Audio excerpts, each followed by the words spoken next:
Et tout simplement en te disant que le gros ou la grosse était très bien vu au Moyen-Âge parce que c'était une personne qui finalement pouvait se nourrir, était corpulent, donc mangeait de la viande, etc. Et était considéré comme quelqu'un en pleine forme. Et plus ça va aller dans les siècles, plus la personne grosse va être.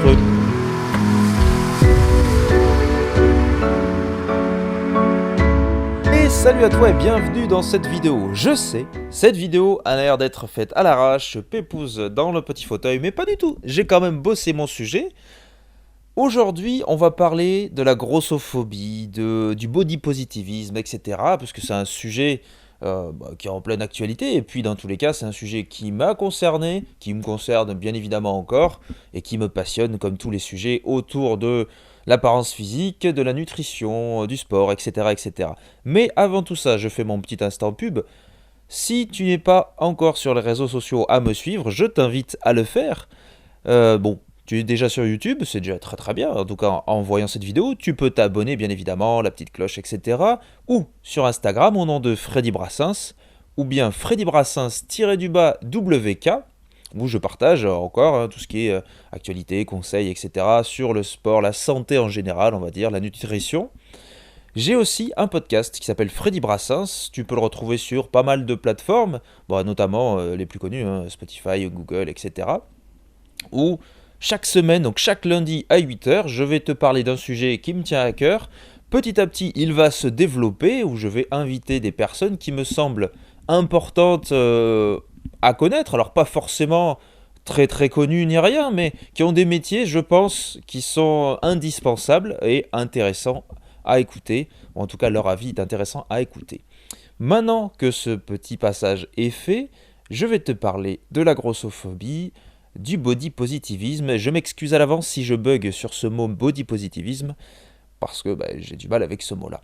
Bref, pour recontextualiser tout ce qui est les termes déjà, donc grossophobie, c'est mettre à l'écart les gros, les grosses, etc., que ce soit dans le quotidien, à l'embauche, etc., c'est mettre les gros dans une case tout simplement, hein.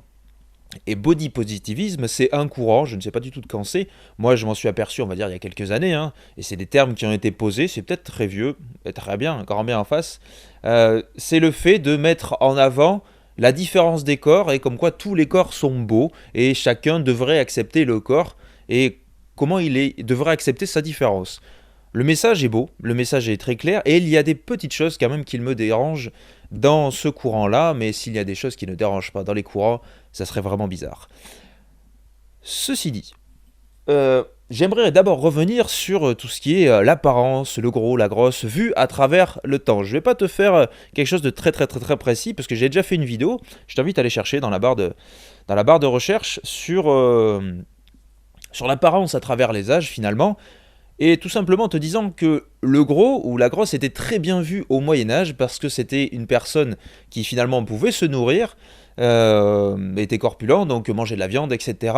Et était considéré comme quelqu'un en pleine forme. Et plus ça va aller dans les siècles, plus la personne grosse va être vue avec des maladies, etc. Et donc en mauvaise santé. Et petit à petit, le gros ou la grosse va être vu comme un déchet dans la société. Et on arrive en 2021 où c'est pas très très différent, même s'il y a de plus en plus de gros et de grosses dans la société, et ça va aller malheureusement en empirant.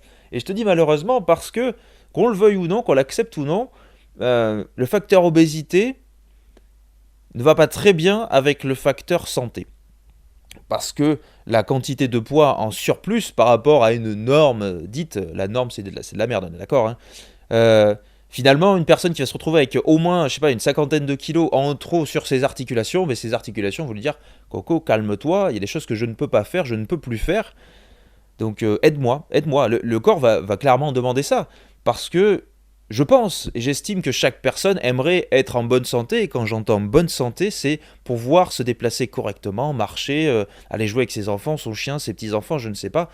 Et il y a une différence quand même entre quelqu'un qui a 5 à 10 kilos en plus et quelqu'un qui a 50, 60, voire plus euh, de kilos pour être en forme, en fait, c'est ça. Alors les termes, je sais à quel poids est-ce qu'on est en forme. Il y a des calculs qui se font, etc. Mais on peut être en léger surpoids et finalement être en forme, parce que le surpoids ne veut rien dire. Si on prend l'IMC, par exemple, oui c'est ça, l'indice de masse corporelle, même moi, je suis en surpoids, alors que ça ne prend pas en compte le fait que je sois sportif, le fait voilà, que j'ai une masse musculaire, et tout le monde met une masse musculaire, on est d'accord.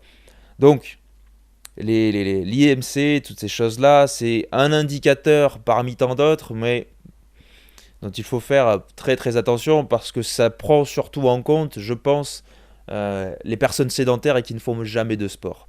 Là, ça peut être un bon indicateur. Mais il y a des calculs qui se font en fonction de l'activité qu'on a, donc qu'on soit sédentaire ou qu'on fasse plus ou moins du sport, qu'on ait un travail actif. Donc je t'invite à aller te renseigner, hein, tu trouves ça très simplement sur Google. Bref, pour revenir au débat, il y a des choses qui me dérangent, c'est dans le sens où, quand je vois certains magazines qui mettent en avant donc des femmes grosses, ça me pose aucun souci, au contraire, bien au contraire, dans cette société de grossophobes, bien évidemment que c'est très très bien. Mais quand on marque que ces femmes-là sont en bonne santé, c'est faux. Pour moi, c'est faux. Alors, je sais, c'est peut-être cash, mais c'est faux. Euh, J'entends les femmes qui font je sais pas, je te donne un exemple. Une personne qui fait 1m60 et qui fait 120 kilos, ou 150, à un moment donné, non, ses articulations ne peuvent pas continuer comme ça. Et le système cardiovasculaire non plus. Donc non, c'est pas en bonne santé. Je ne dis pas de perdre du poids, attention, attention. Là, il faut pas mal interpréter. Mais la santé n'est pas là. Et la santé classique, j'ai envie de dire. Parce qu'à un moment donné, cette personne-là, oui, va être essoufflée, va avoir du mal à bouger, à marcher, à aller se promener, etc. Et c'est là que c'est dangereux et dommage pour elle. La société pousse à être mince, et ça c'est une belle connerie, on est d'accord. Parce qu'il y a des personnes qui vont pouvoir faire, alors des régimes, on est d'accord, c'est de la merde aussi, mais qui vont essayer de perdre du poids, qui vont faire énormément de sport, et j'en connais des personnes qui sont légers surpoids ou obèses, et qui font énormément de sport, et qui font attention à leur alimentation, mais qui ne perdent pas de poids. Et tout ça, c'est parce qu'il y a une adaptabilité à faire et on ne peut pas, comment dire, on ne peut pas suivre à la lettre des personnes qui nous montrent des programmes sur Internet et qui sont très minces déjà. Pourquoi? Parce que ces personnes-là ont une idée de la nutrition qui est propre qui est propre à la leur en fait. C'est pas possible. Il y a une alimentation sans parler de morphotype, etc. C'est pas ça. Mais il y a une alimentation qui est propre à chacun finalement. On peut s'inspirer de certains plats, de certaines alimentations, etc. Mais on ne peut pas euh, copier-coller certaines choses parce que le corps va avoir des réactions différentes en fonction de certains aliments. Je prends mon exemple, il y a des aliments qui vont me donner des coups de barre plus que d'autres. Tout va dépendre de la quantité, pardon, du sucre qui va rentrer dans le sang, etc. Et il y a des aliments qui ont un indice de satiété, un indice de glycémie plus haut que d'autres. Et quand on met des programmes tout faits sur Internet, eh bien on peut arriver parfois à des catastrophes. Et ces programmes-là, même si on ne va pas le dire, on va jouer sur les mots, euh, on ne va pas les dire comme miracle pour le régime, etc. Parce qu'on sait maintenant que ça fait pas bien, hein. On va promettre des choses et pourquoi pas une perte de poids. 90% des gens, c'est mon calcul, mais 90% des gens, j'en suis sûr, vont faire ces programmes-là pour perdre du poids. Et vont déchanter par la suite. Parce que derrière, qu'est-ce qu'il y a? Eh bien, soit un suivi avec le coach qui t'a pondu ce programme-là à tout fait, ou démerde-toi. Bref, tout ça pour revenir sur le sujet quand même de la grossophobie, etc. Voilà, cette chose-là me dérange au plus haut point. Euh, Dans le sens, oui, c'est bien de libérer la parole, et bien évidemment pour tous les sujets. C'est bien de mettre en avant la différence des corps, parce qu'on est tous différents, on doit tous être acceptés, je suis désolé, mais c'est un fait, on devrait tous être acceptés. Mais de là à confondre l'acceptation et la santé, moi, personnellement, ça pique. Quand je faisais 136 kilos, et je prends mon cas, ben oui, parce que je ne peux parler que de ce que je connais finalement, hein. C'est pas narcissique, c'est comme ça. À 136 kilos, j'étais pas en forme du tout, pas du tout. Je ne pouvais pas marcher correctement, je ne pouvais pas courir, même si je l'ai fait, hein. Mais j'étais pas bien, j'étais clairement pas bien, j'étais essoufflé. Maintenant que je fais beaucoup moins de poids, euh, je ressens quand même sur mes articulations, voilà, que le poids que j'avais avant a joué sur mes articulations. C'est clair et net. Si j'ai des problèmes, entre guillemets, au genou, c'est pas pour rien. Si j'ai des problèmes au dos, c'est pas pour rien. Mais ça, c'est autre chose qui s'explique. Donc, toi, si tu regardes par hasard cette vidéo, si tu n'es pas obèse, ni en surpoids, ni rien, ne juge pas trop facilement les personnes comme ça en pensant que les personnes grosses devraient faire un régime, devraient faire du sport et perdre ce poids. Bien sûr que ça existe, mais c'est très faible, c'est très très faible. Et il y a le côté psychologique qui est mis de côté à chaque fois. Bien sûr que ça va au-delà de ça. Et si tu es en surpoids, obèse, etc., que tu ne veux pas perdre de poids, grand bien t'en face et je ne te critique pas, je ne te critiquerai jamais, je m'en fous, chacun est libre et le restera. Si tu veux perdre du poids, euh, tu as plusieurs solutions. Soit va voir quelqu'un de compétent. Alors j'entends, ça peut être un médecin, ça peut être un diète, ça peut être un coach sportif, ce que tu veux, mais essaie de te renseigner sur ces personnes-là, sur ce qu'ils renvoient. Parce que des personnes vont pouvoir te donner des conseils qui vont être de mauvais conseils, et même des personnes qualifiées avec des diplômes.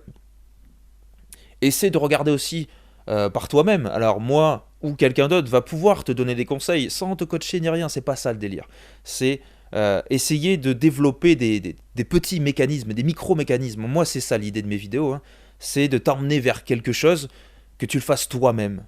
Tu vois, que tu prennes conscience de certaines choses pour arriver à un but. C'est exactement la définition que je donne à l'intérêt de mes vidéos. Parce que moi ça m'aide et ça peut potentiellement t'aider toi qui es en train de regarder cette vidéo. Renseigne-toi et si tu as envie d'être en bonne santé et que tu sais que actuellement tu n'es pas en bonne santé, c'est déjà un premier pas. Et je t'en félicite déjà. C'est un premier déclic. Au-delà de ça, tu peux te débrouiller seul, c'est sûr. Personnellement, je l'ai fait. Mais peut-être que tu n'as pas cette capacité encore, et c'est pas un mal de vouloir se faire aider. Donc renseigne-toi. Maintenant, il y a les réseaux sociaux qui existent, il y a des groupes Facebook, Instagram, ce que tu veux, pour t'aider à avancer. Et j'entends pas par là perdre du poids, perdre 20 kilos en 20 jours. Non, ça c'est de la merde. Clairement, si tu peux, éloigne-toi de ces groupes. De ce qu'on te promet en 1, 2, 3 semaines. Non, ça se vise sur le moyen et long terme. Il y a des petits changements qui vont arriver sur le court terme, mais vise moyen long terme pour ta santé. Juste pour ta santé. Bref, j'espère qu'un petit message sera passé. J'espère que tu as apprécié cette vidéo, ce format vidéo. J'en ferai d'autres comme ça. Et sur ce, je te dis à très bientôt pour une nouvelle vidéo. Allez, salut!